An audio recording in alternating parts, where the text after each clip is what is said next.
Hello everyone, welcome to this webinar on 8 checkout optimization lessons based on 5+ years of testing with the Baymard Institute and VWO. VWO is an easy A/B testing tool for marketers.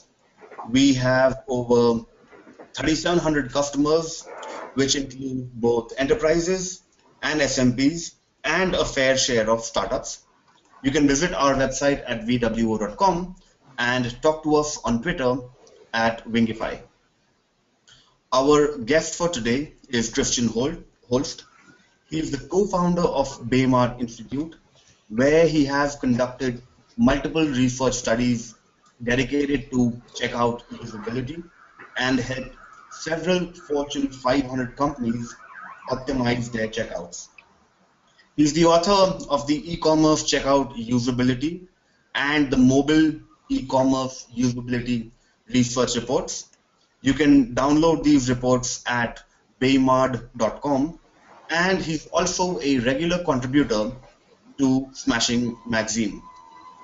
If you're during the webinar, if you're going to tweet or share this link and would like to tell others about it, please use the hashtag VWO webinar. And now, without further delay, I'll hand it over to Christian. Perfect. Thank you, Siddhar. So hello and welcome, everybody. My name is Christian Holst, and today we'll go through 8 checkout optimization lessons based on the years of testing we've done at the Baymard Institute. So the checkout research that we are going to tap into today is these 4 main sources. One is a large-scale checkout usability study that we conducted, a one-to-one lab sessions following the Think Aloud protocol, asking users to complete the checkout process at 15 of the largest e-commerce sites. Then another data set is our benchmark study of the top 100 US e-commerce sites checkout process, where we currently have 6,300 manually reviewed and tagged data points for all of these checkout processes. And then recently we have conducted a large-scale eye tracking usability study of checkout processes to see how users actually interpret some of the minor checkout and checkout design elements and layout changes that you can make to your site. And then lastly, some of these will be based on several of the Fortune 500 companies that we have helped optimize their checkout process.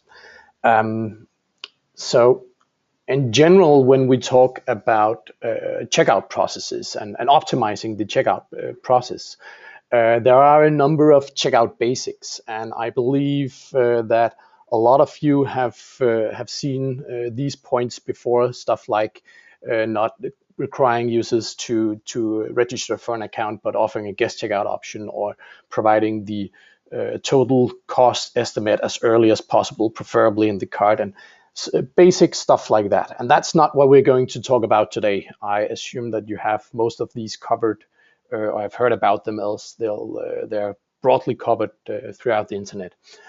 So this is not what we are going to talk about today, although I would mention that in all of our studies, we have verified each of these parameters of being huge roadblocks on the user's progress through the checkout process, if not adhered to, if not implemented correctly. So they are heavily, vitally important to your checkout experience, but I assume this is the basics. So we're going to move a bit beyond that. And in general, when we talk about checkout optimization in 2014, and generally when we look on the development of checkouts over the course of the last 5 years, at least when we have tracked it closely, the cart abandonment rate is hovering around the 68% mark. And we have tracked this, the average cart abandonment since 2006, and across 28 independent studies. It's been fairly consistent throughout the last many years, although it's it's actually still rising a bit. So it's as ever important as it has been a few years ago.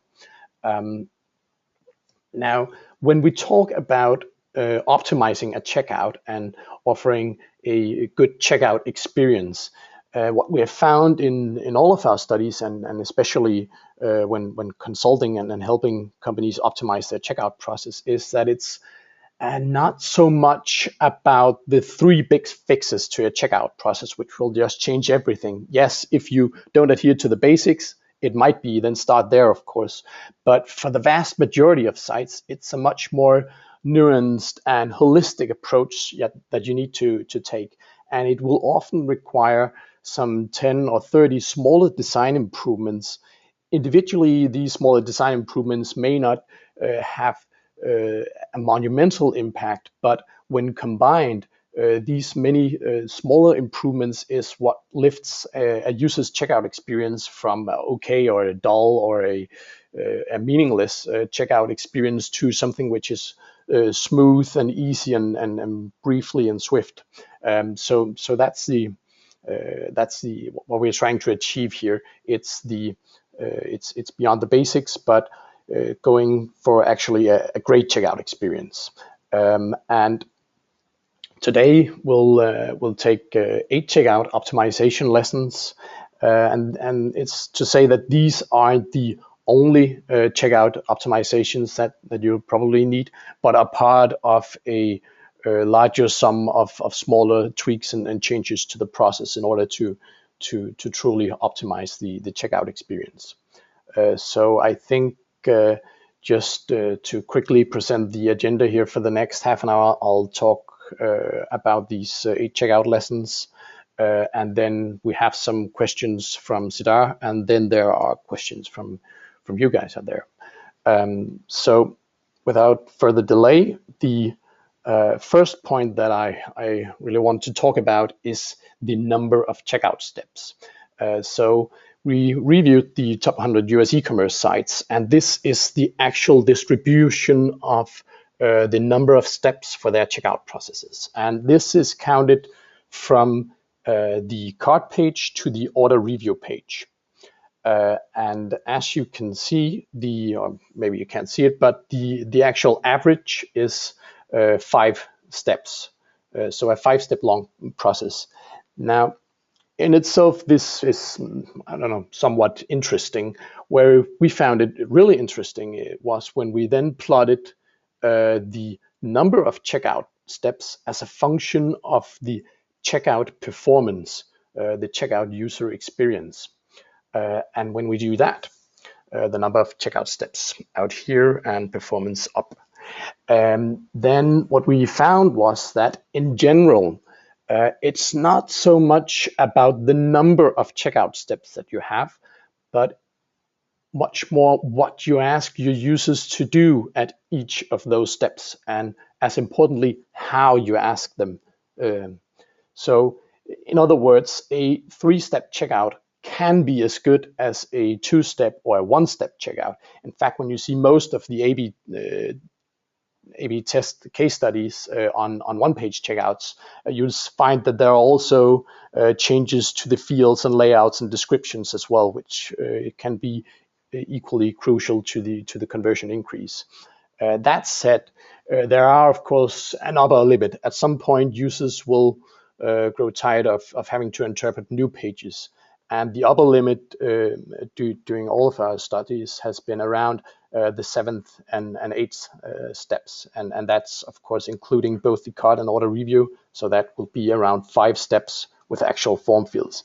Now, of course, some of the pages that we are seeing here with an 8 or 9 step checkout are sites which may have only a single field at a page. So, for example, I believe Amazon is a 7-step checkout process for a new customer. Bear in mind, this is for new customers. Now,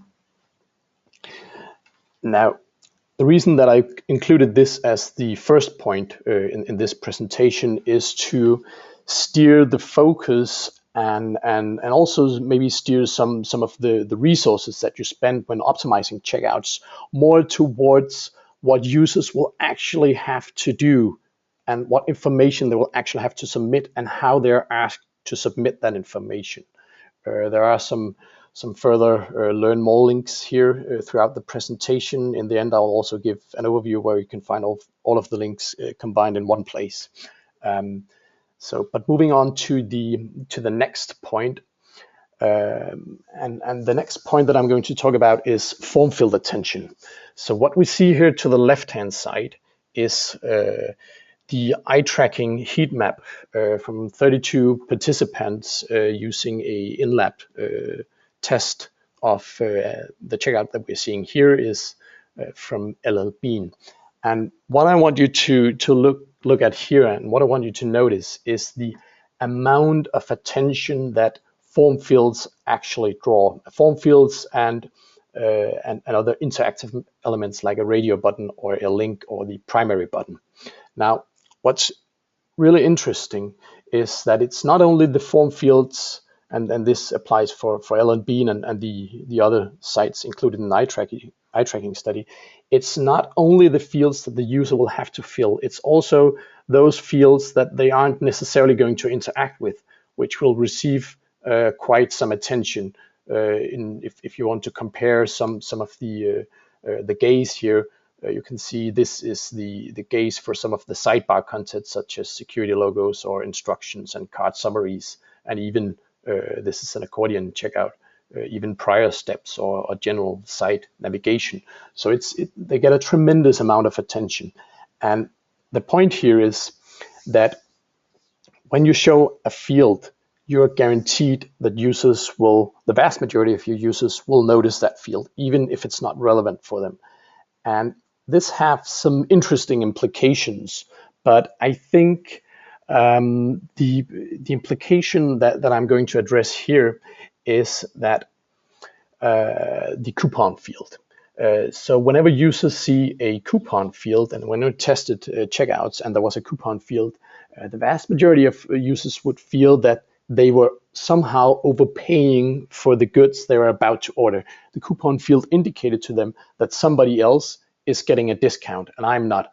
And then they went on for the phenomenon, as most of us know as coupon hunting. At the moment that the user have left your checkout process, there is a greatly increased risk that they'll never return.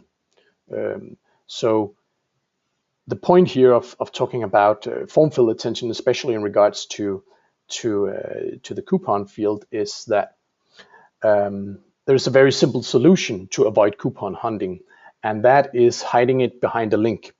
And we actually tested a site that did just that, and this is the checkout process of Rye, which was also part of the eye tracking study. And as you notice here again, the interactive elements such as the checkbox and the notion here of buying a membership, which confronted some of the users, as well as the empty form fields, draw an enormous amount of attention. Whereas a link simply collapsed, and when you click it, the form field is revealed, but a link simply collapsed will not draw that much attention. It was noticed, and the vast majority of users who have a coupon code will be able to find it with a position this prominent. But the important thing is that every single user won't pay a lot of attention to a coupon code which they don't have. The interesting thing is that this technique of hiding the coupon code behind a link is actually only utilized at currently 26% of all the e-commerce sites. And I think in regards to coupon codes, you can even considering taking a step forward, depending on how common coupon codes are to your specific site context. But another thing we found doing our qualitative studies was that sites which called it a reward code or gift certificate had a vastly lower degree of users or users feeling that they were overpaying the goods. It's simply a coupon code is something that you can get and achieve somehow, whereas a gift is something which is given to you. So the user isn't doesn't to the same level expect that this is something everybody should have. So they won't feel, at least not in the same degree, they are overpaying. But again, it depends on how important coupon codes are in your business model. Some sites apply all their product discounts as coupons, and then this might not be the route to go to rename it. Now, the reason that I spend quite some time here on the form field attention is that I really want you to understand the underlying reason and the underlying issues, and not only the solution, which is hiding the coupon code behind the link, because this attention to form fields have implications otherwhere in your checkout process and generally on pages with form fields. Now, moving on to the next point here, which I've named seemingly unnecessary information. So what form field here, where you see here at the right hand side, this is the checkout process at Semantic. What form field will upset the majority of users at this page and on your pages as well if it looks like this? Now, what we found doing testing was that users were very, very concerned about a page simply requiring their phone number. As we see here at Semantic, it says phone required and then how to format the phone number. It wasn't immediately obvious to the subjects, and doing testing, actually at one point or at some point doing testing, every single subject complained about a site asking for too much personal information. It could be other things than phone number, but phone number is the thing that we usually found the triggers users. And one of the reasons that phone number is particularly problematic is that a lot of somebody just entered the office here, that they cause privacy concerns because users are used to, both from your site but also from the vast majority of other e-commerce sites, that the only way they get contacted by the site is by email. So why all of a sudden are they asking for my phone number now? So what users feared was, of course, marketing calls, and this is more widespread in some regions than others. In some countries, it's illegal to use automated machine calls and unsolicited phone calls, whereas in others, it's a much more widespread tendency. And this will, of course, have a say in how much of a negative impact this will have in your specific site. But in particular for a US audience, it can be quite devastating to simply ask for a required phone number. However, what was very, very surprising during the same round of testing was that there was a very simple solution to this, because the subjects were extremely forgiving as long as the site offered a plausible explanation to why this information is actually needed. So something as simple as we see here as Williams-Sonoma, where they say just beneath the field, or it could be next to, or wherever positioned close around the field, for delivery questions only. That was enough to soothe the users and their privacy concerns. There was only a very small portion of users left who generally didn't want to hand out their phone number, but this was enough to reassure that the vast majority of users that their phone number will not be used for marketing purposes. So there are two approaches to this. Either you can make the phone field optional if you actually don't use it, or you can simply explain it. Now, and it's quite interesting to see that 60% of all sites, they require a phone number without explaining what it will be used for. And usually when we help clients optimize their checkout process, and we point out that they just require the phone number and ask them, what do you actually use it for? They nearly always tell us that they will never ever use it for marketing purpose, but it's only required in case of either shipping issues or order issues or payment issues. And if that's the only reason that you require it, tell it to the customer so they can be reassured. It's of course very important that you then don't go around and at some point use it for something else, both in terms of user experience, but there may also be legal reasons if you actually promised them during submitting this information.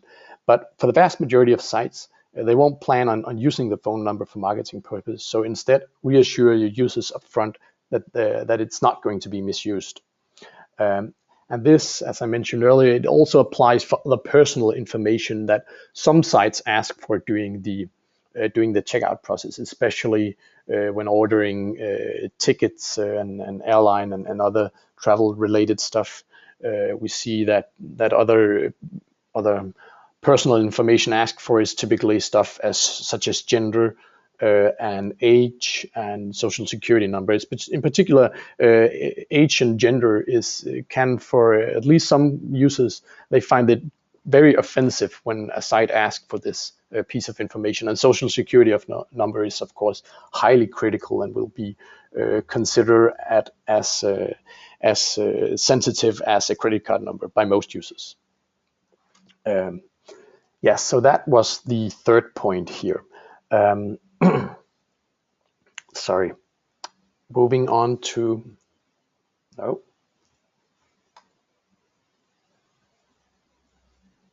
Obviously not. There we have it. Looking at the next checkout suggestion here, don't ask for the same information twice. Now this may sound like a very odd piece of advice. Shouldn't this be completely obvious? Apparently no. 50% of all sites ask for the same information multiple times during the checkout. And when I say 50%, it was 50% of the top 100 US e-commerce sites. So we have just two basic examples here. On the left-hand side, we see Home Depot, and the user have progressed through the shipping address step and the shipping method, and have then proceeded to the payment method step. And here they are asked about the cardholder name. For a site where the vast majority of users are, or for a B2C site, the vast majority of users will be paying with their own credit card.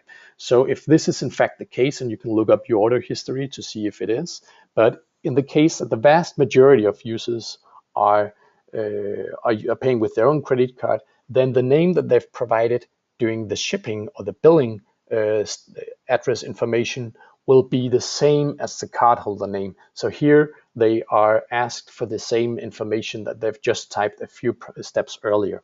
Over here to the right-hand side, we see the checkout process at Apple, where the user filled their email at the first step and has then proceeded to the payment and billing information. And there is even a smart link for copying down some of the information so they don't have to retype. But the email address is asked for again. And we see these minor retyping of information at again 50% of all the major sites. And it rarely happens on the same page. There isn't two set of name fields on the very same page. This happens across multiple steps. So they ask for the name maybe doing an forced account sign up at the very first step, then ask for the name again at the shipping address, and then ask again for the cardholder name. And whenever we test sites like this, users are very good at remembering if they've typed something earlier. Usually they can't remember what they did before, but the very moment that they are starting to enter the same information twice, what we see during testing is that they start to wonder and often say out loud, didn't I enter this earlier? And so they're quite aware to it. The technique here is very simple. You can reduce the friction by simply pre-filling things which are in your site context highly likely to be the same. And that is, for example, cardholder name. We see it here to the right-hand side. This is Guild's checkout process, and the user typed in their shipping information and proceeded to the payment information, and they simply pre-fill the cardholder name with the value typed earlier. And it's very important to mention here that you should pre-fill information like this, because there are, of course, a number of users where the information will differ. So it's very important not to limit the customer and instead simply help the majority of customers by pre-filling the information. Other typical information that you can pre-fill is email in case they signed up for a newsletter earlier when browsing the site, or if they have actually been forced to create an account or have created an account optionally earlier, you might be able to pre-fill information like that. Then zip codes are an obvious candidate for pre-filling. Here we see the checkout process. I believe this is built. Yes, it is. And what you can see here is that this is the very first step that the user sees after the cart page. Well, actually it's an account selection, but then it's the third step. But they haven't entered anything through the actual checkout process yet. Yet both city, zip code, and state is pre-filled. And the reason that this zip code is pre-filled is because this user had at the cart step used a shipping calculator. Not all of you users will do it, but those users who actually go through and submit a zip code in order to get a shipping estimate will be highly likely to ship their order to that very same zip code. So for the vast majority of customers, it will make sense to pre-fill that zip code. What we see here is a sub-issue within providing the same information twice, and that is the billing address and shipping address, which can be defaulted to be the same. And a small nuance that we detected during our studies was that most users have a far easier time relating to their shipping address. So it makes the most sense for at least for B2C users to ask for the shipping address and then ask if this should also be the billing address, because billing address is by nature a bit more ambiguous if you are in a B2C state of mind where the addresses are the exact same. Now, a very important thing in regards to reusing the address is that it's important that you use a checkbox approach and completely hide the second set of address field, the billing address fields, whenever it's checked. When you show two different address fields or two different sets of address fields and simply pre-fill the fields, we found a lot of issues with that approach for addresses in particular. In case there was an error in the address and the user corrected that error in the billing address, they wondered if it was also corrected for the shipping address. Plus, they were typically overwhelmed by the 10 additional address fields, which were pre-filled. An exception is that for addresses, you should simply hide it behind a pre-checked checkbox and then only disclose the billing address fields when unticked. But that's a sub point within here. I think we'll move on to the to the next one. Avoid inline labels. And this always gets some strong reactions whenever we present this to clients. Now, what we see here is Apple's checkout process, and this is what we call inline labels, where the form field label is placed within the actual form field, and this looks absolutely phenomenal. It's visually very, very simple.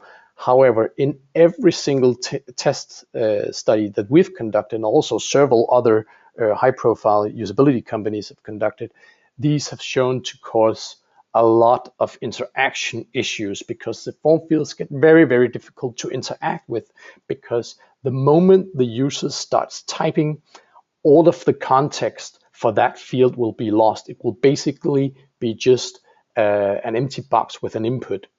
And this proved in particular problematic on form field errors. So what we see here, and what you can see here at the left-hand side, is a user who have run into an error on a page with inline labels. Now, it's very, very difficult to actually correct this error, because in order to see the label, the user will have to delete their entire input. And in this case, there are actual several inputs which are wrong, and it's this input and this input, and then of course what Apple also detected this one. But in order to correct this input, you'd actually also need to correct and understand what you have mistyped here. And the reason that I'm being very ambiguous in this explanation is quite on purpose. I'll leave it up to you to see if you can guess what's actually wrong in an attempt to maybe empathize a bit with the user who went off the road here. Now, what we saw was this not only caused issues on errors where it was highly problematic, it also caused issues just when filling out the form in general. The user would, still a subgroup of users, look at the keyboard while typing. So they started to type and then looked up at the screen and wondered, was this actually what I was supposed to enter here? And so what we frequently observed when testing sites with inline labels was that the user would delete an entire correct input just to see the label again, to be completely sure that this was in fact the right place to put this piece of information, only to retype the exact same information again. So to shorten this up, it caused issues, and it caused issues on mobile as well. And you can see more on the findings in this particular link here. So in general, avoid inline labels and instead place it above the field. So the next point here is the placement of the guest checkout. So I mentioned in the beginning that having a guest checkout option is vital. So a very interesting finding that we had in our checkout studies was it's almost as important how the guest checkout option is positioned as even having the option. Now, these are two checkout steps. One is from Catalyst and the other is from RAI, and this is the findings from our eye tracking study. And what we found, and this is not for the eye tracking study, this stat alone, this is for all of our test studies combined, is that as much as 60% of all users will at first glance overlook the guest checkout option. Now, the severity of overlooking the option if they don't find it is that is the same of not having a guest checkout option at all, because the user will perceive it as being forced to create an account.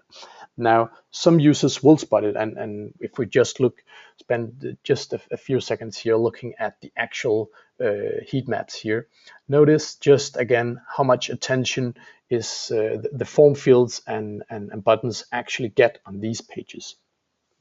And this is despite none of these test subjects had any intent of signing into an account, because nobody had an account.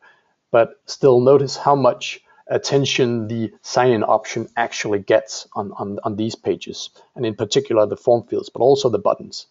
Now, what's interesting is that some users simply focused on the form field. So they landed on a page like this and then instantly spotted the empty form field, and then they saw the label email address. Then they clicked the email address without having read the header at all and started typing their email address. Then they progressed to the next field and saw password. And only then they stopped and wondered, hey, this site, I don't have an account here. Okay, but maybe this is the password for creating an account. And then some even typed the password. Others started to look elsewhere on the page, like over here at RAI. They would then scroll a bit down and look at the other options. But what's very interesting was that a lot of the users then assumed those fields, the email and password fields, to be related with the other buttons as well. So a lot of users believed that typing the email and password here and then clicking register would take them to an account registration process with those two pieces of information already being submitted. And actually quite a few customers ended up believing on sites layouted like this, that they were in fact required to create an account, because they spent so much time on the email and password and the whole account concept that they never even found the option to proceed as guest. That is by far worst on sites which actually have all three options. Now, moving on to some very simple solutions that we also identified. And the most simple solution is simply placing the guest checkout option as the top left option, because that will provide immediate and imminent exposure to the vast majority of users, giving a fair chance to focus on the guest checkout option and spot that before paying too much attention to the empty form fields. This also follows a Western reading pattern. Now, what we see here, and this is Nordstrom, I believe. What we see here is that they also removed one of the options. So they reduced the choice from two selections to, from three selections, a guest checkout and registration, and a sign-in option, to only two options, a continue to checkout and a sign-in option for existing account users.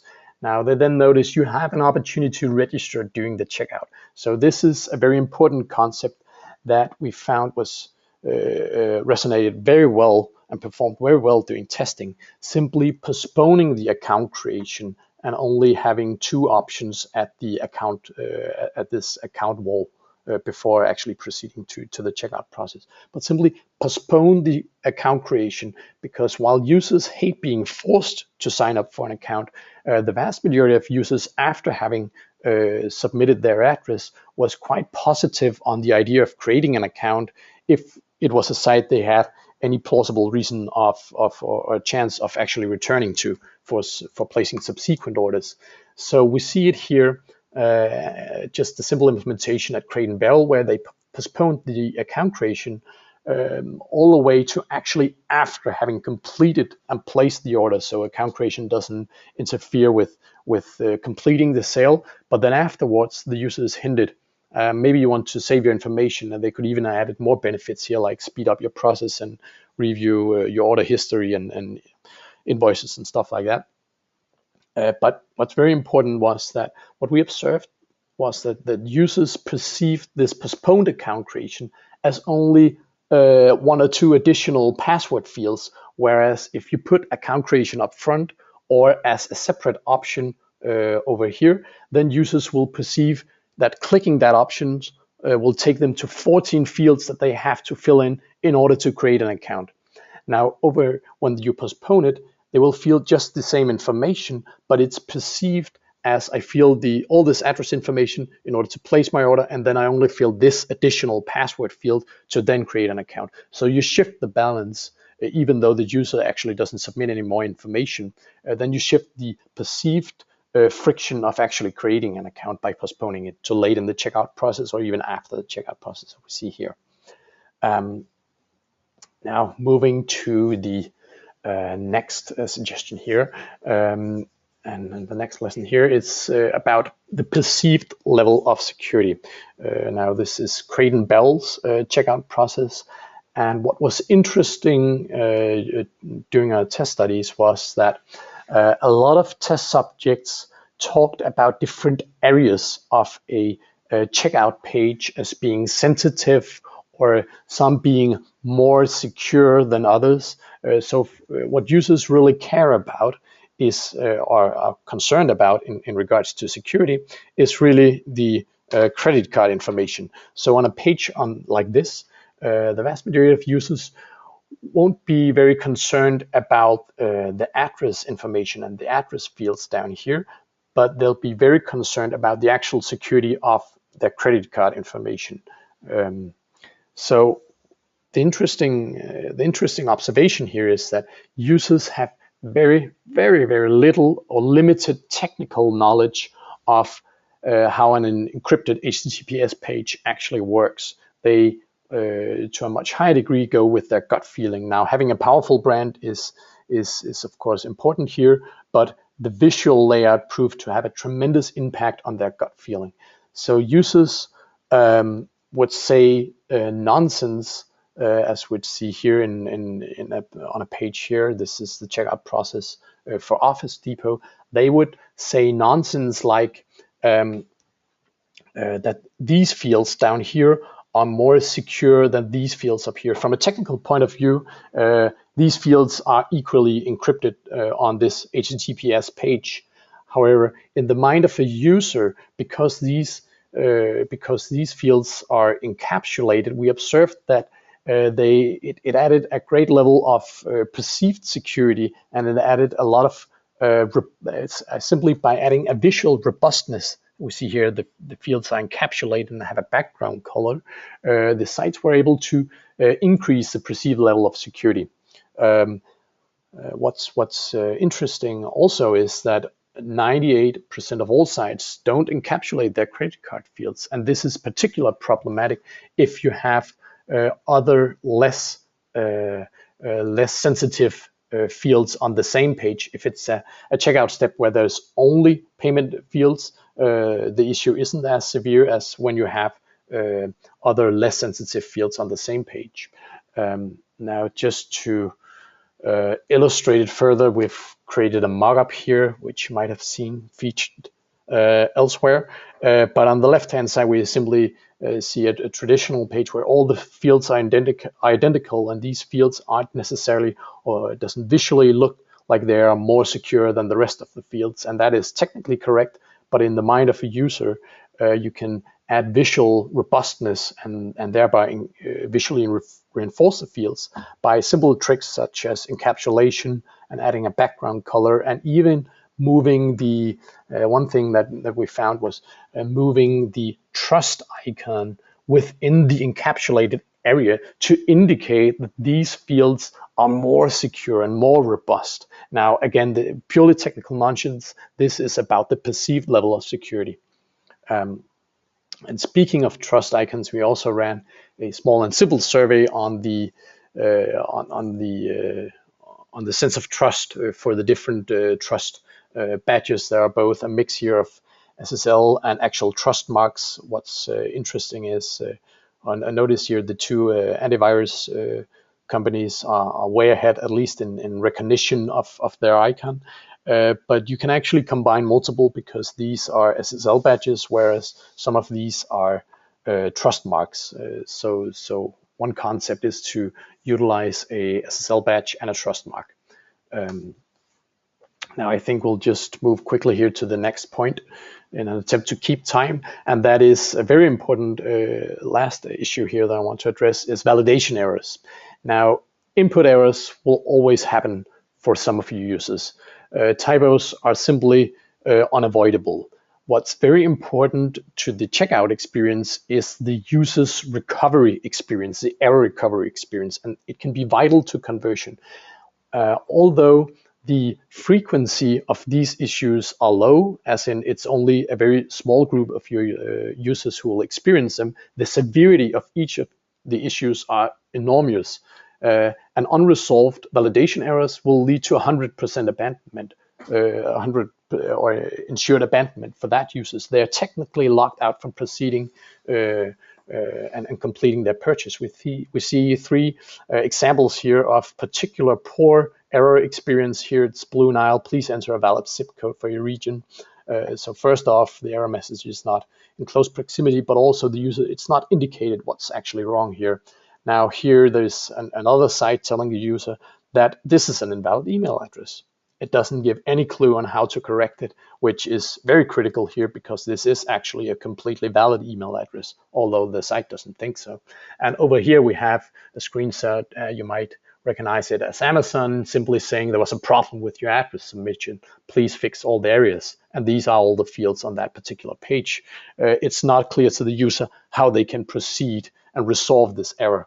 These error messages that you see here are highly likely to lead to an abandonment. So there are some things that you can do to optimize your error experience. Now, some of the most error experience or recovery experience basics are persisting all type data. I'll run over this one quickly. Simply don't lose the customer's data, and this also includes credit card numbers and other stuff like a newsletter box that the user have opted out for. Don't forget that on page reload when showing the error message. Sorry, another thing very important is in spotting the error is highlighting the field and having the description very close by, not as we saw it at the prior step, just moving backwards here, as Blue Nile only in the top, but placing it right next to the error field itself. Now, these are the two error basics. Some more less utilized stuff that we usually run into as having a very high impact, but not very utilized, is providing the actual validation rule invoked. Now, this is very important in speeding up the error the actual error recovery process. So don't say invalid phone number. Instead say what is actually wrong, what rule was triggered here. So we see up here, this is semantic. Instead of just saying password invalid, they state the actual rule triggered password should not be the same as email address. Here the user typed the same email address. And down here we see this is Sony's checkout process. They provide the actual validation rule invoked. This entry can only contain numbers. Please try again. Here the user is helped greatly as they're informed, okay, it's the dashes in my formatting which is wrong. It's not the actual phone number that the site think is wrong, in comparison to the previously shown site who simply said invalid phone number or invalid email for that matter. Now, another thing you can consider is using non-blocking warnings instead of validations. This is mostly found in address warnings. So instead of locking the user out from completing the purchase and giving them a validation error that they have to solve, consider giving them a warning saying, okay, this information that you have submitted here looks very, very odd. In this case, it looks like there is an apartment number missing or a street number missing. Are you sure that this is absolutely correct? And if the user then honestly believe and know this is correct, then they can force proceed through that warning, or they can go back and edit it. Some options is even editing it inline. The important thing is here, by offering a non-blocking warning instead of a blocking validator, you allow users with all kind of edge case data to proceed and actually complete a purchase at your site. Now, another thing to bear in mind of here is that 1 to 4% of all credit card transaction attempts are declined the first time around at least. So this is an error message that a lot of you users will see. So be sure to optimize it and go through the actual process that the user will have to endure.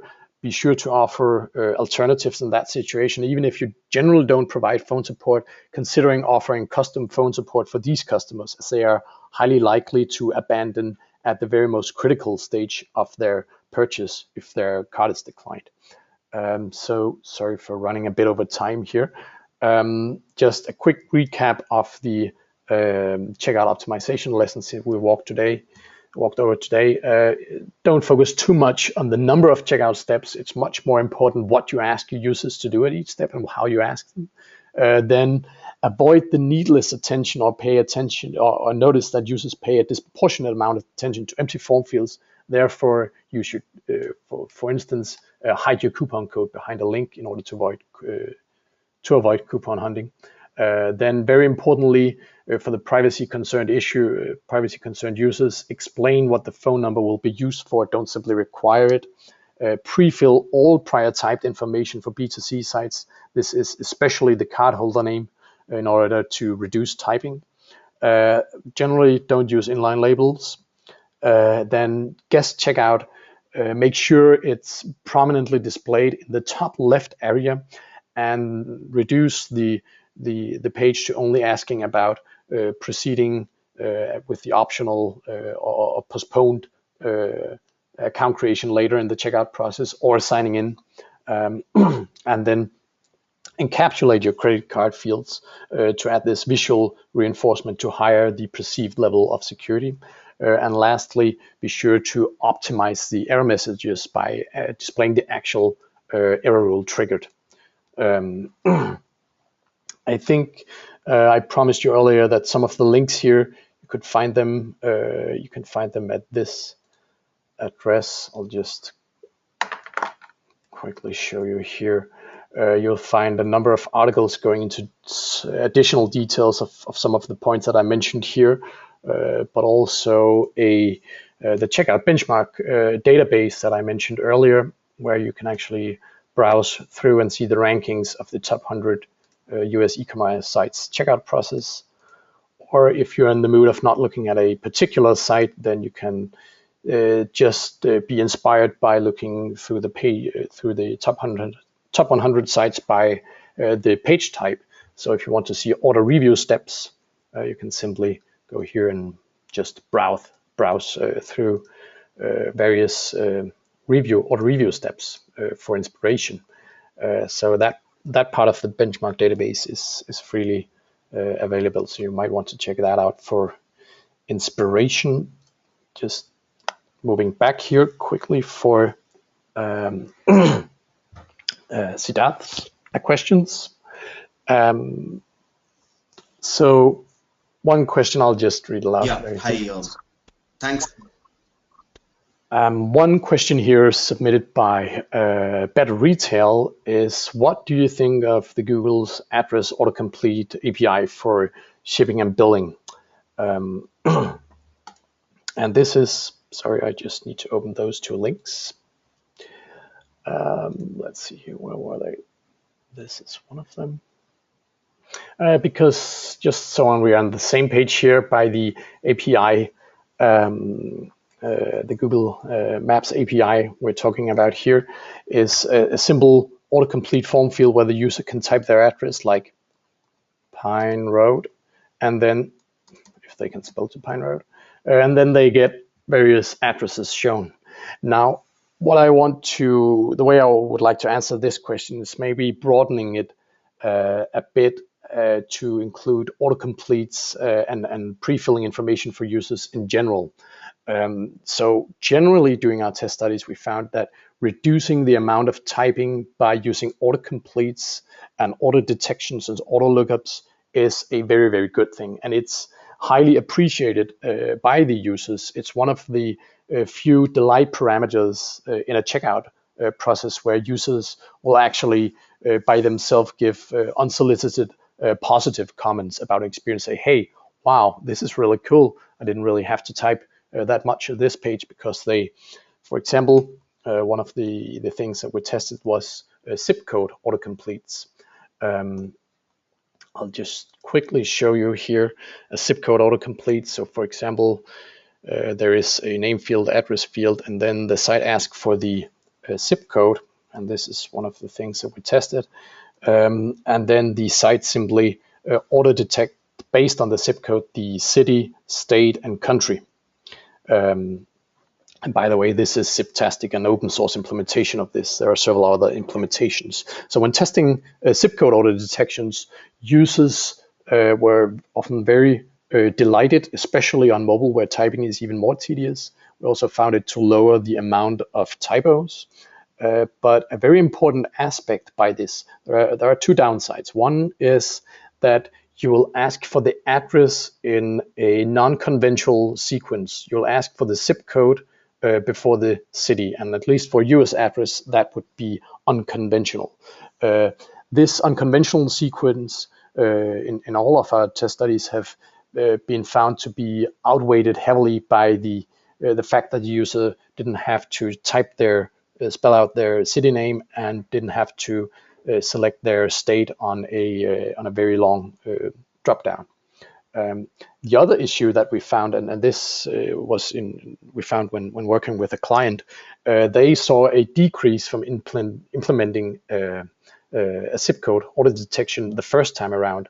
It's very, very important that the user is allowed to override the auto detected input.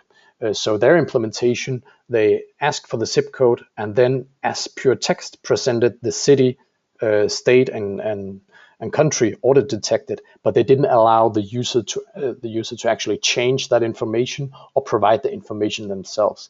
Now, it's very important in case of addresses which get updated or a wrong lookup, or that the user just prefer to type the information themselves. So it's very important that the user can always override what's auto detected. Now, that was on auto detections in general, but that applies just as well for the Google Maps API. And the issue here is, do you want to show both the address autocomplete field and all of these fields in order to allow users to change the address? Or will you show only this field and then have some kind of edit mode? That's at least a very important element to consider, because if you show both of these by default, you won't really win that much in regards to reduced amount of how overwhelming the amount of form fields will look. You only gain that benefit by actually hiding the fields. Another thing is, and this we found doing our e-commerce on-site search study, was that autocompletes have a tendency, and especially in later years, have a tendency that users interpret the autocomplete suggestions as actual search results. So for example, here users have typed Pine Road, and then some users will perceive these as the results returned by the site. Now, this is very problematic in case of an address like Pine Road, because there is also a Pine Road in Sacramento, but it's not on this list. So if a user is confronted with a page like this and lives on Pine Road in Sacramento, it will not be immediately obvious how you can actually proceed and actually type that information.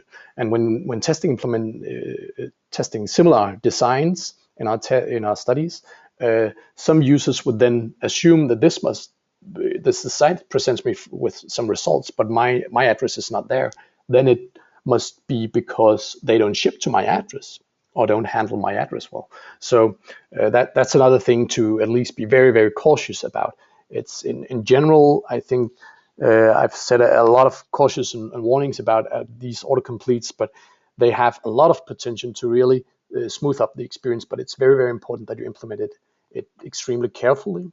And in this case here, when interpreting it as a lack of result or a lack of compatibility with my address, how does the user then type their real address?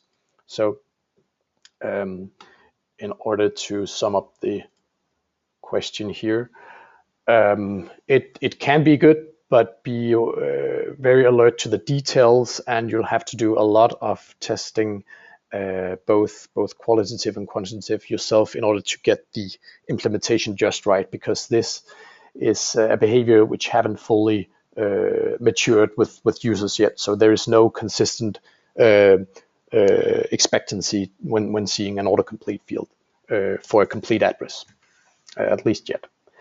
And then I don't know, Siddharth, do you have spotted any questions? There's a lot of questions here. I know we've already run over time, so a lot of them we'll try to answer after I think we have the email. But Siddharth, do you have one or two questions that we maybe have time to cover here? So we have a very large number of questions and great questions. Let's take the first one. Someone asked about the report. What could be the reason 6 steps checkout has better score than 4 and 5 steps? Okay, yeah, that was one of the very first slides. So there can be multiple reasons. Again, the point here is that, let me see if I can move backwards here. That's quite a few slides, and we'll skip that. No, here we have it. So first off, these are fairly small variations. These are averages across a number of sites. So in general, if this score is 20 points higher than this score, I wouldn't put too much into that. And that goes with the way the algorithm for actually calculating the score average is constructed. But I think one way, and what we do find when seeing a 6-step checkout having a higher score, is what you ask your customers to do. So for example, some of the sites with a short checkout process were also some of the sites who happened to require a phone number. Or another detail that we didn't have time to mention here is they didn't make it completely obvious when you would actually when typing your credit card and then seeing a continue button, would that continue button then actually mean my card was being charged, or will that continue button mean that there is an additional review step? And there could be all these, as again I mentioned in the beginning, there are all these minor details that you have to go to to correct in order to achieve a good checkout process. So in that way, a longer checkout, like a 6-step checkout, can actually outperform a 5-step. And again, when I talk about steps here, both the cart and the order review is counted. So what most of us in the web industry would call a one-page checkout is here actually counted as a 3-step checkout, because there is the cart, then there is a page with all the form fields on one page, and then there is maybe a review step. In some cases, it can also be a 2-step, and that's why there is no 1-step in this graph. Yes. The next is all right. Yeah, the next question. I hope that answered. What is your opinion on one-step checkouts? Yeah, I think some of it I just covered here. It's not necessarily about the number of steps, but what you ask your users to do. So that doesn't rule out that 1-steps can be very, very good and extremely high performing. I'm just saying that a 2-step or a 3-step can be just as good if they are equally optimized, each of the fields and what you ask your users to do. Now, one-page checkouts have a very important conceptual meaning in larger organizations, we find, because if you go to a very large company, making any kind of changes and especially reducing the amount of options and reducing the amount of information you require of your users can be a real organizational challenge in a large company. And if you ask them to do a one-page checkout, it will be clear for everybody in the organization that if we cram all of the information that we ask users to complete in a single page, then it's immediately obvious also for the non-technical and non-design managers and whoever else is involved as key stakeholders. It will be immediately clear that we need to simplify this as much as possible. So a one-page checkout is a really, really important actually design tool and design concept to help larger organizations really trim down and cut to the core of what do we actually need from our users. Do we really need the phone number? When was the last time we called the user? If we don't use that information, why do we require it? Then let's make it optional, or maybe even remove that information. A one-step checkout design can be good in facilitating that priority within a large organization. If you then take the completely optimized form fields and split into a 2-step checkout, it won't necessarily impact results that much. So one-page checkouts are important, but they are not like the holy grail of checkout usability, as we've actually posted on, I think, a couple of years ago. It's not necessarily a holy grail, but it can be a very important tool because it forces you to prioritize. Yes. So just a quick reminder to everyone, a lot of you have asked this question. We will email the recording, the slides, and the answers to the question, to all your questions out soon. We'll also put it up as a blog post. And the next question, I think this week we'll make this the last question, Chris. Yep. Where do you think should the shipping price be mentioned, as early or as late in the checkout process? That was one of the basics that we actually had in the beginning.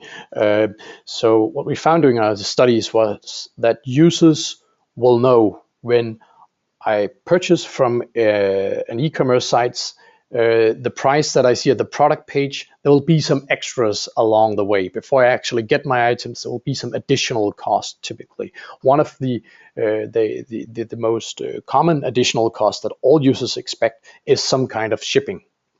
And some additionals are tax, and in some countries also a credit card fee is actually also expected by some users.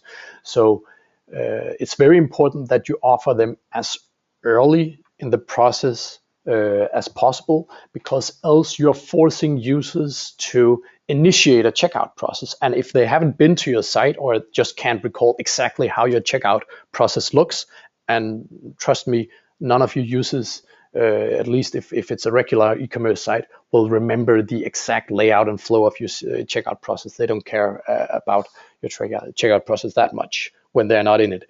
So they go to a shopping cart page after I've placed a pair of trousers in the shopping cart, and then they see $100. And then they see this button, checkout. But all of them know that there will be some additional fees.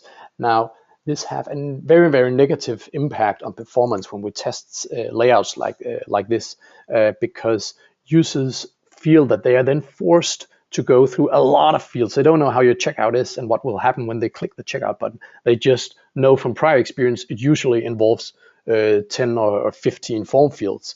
So they now face a challenge of, I have to fill 15 form fields, at least a perceived challenge. I have to fill 15 form fields just to be told what I actually have to pay for my pair of trousers. So place it at as early as possible. And there is usually an implementation issue that we run into with a lot of clients who don't offer free shipping or don't offer flat rate shipping, but actually calculate the shipping rate. Because how do you then inform the shipping cost before the user have typed any kind of address? So what we found doing testing is that just providing an estimate is way better than providing no cost at all. So you could provide an estimate, but clearly label it as an estimate of the cheapest average shipping cost for across your orders. And then the user will at least have an idea of what the order total will be. And of course, if you have free shipping, then highlight it clearly. It's not enough to simply promote free shipping in the top header on the page in a banner somewhere. All users won't notice it.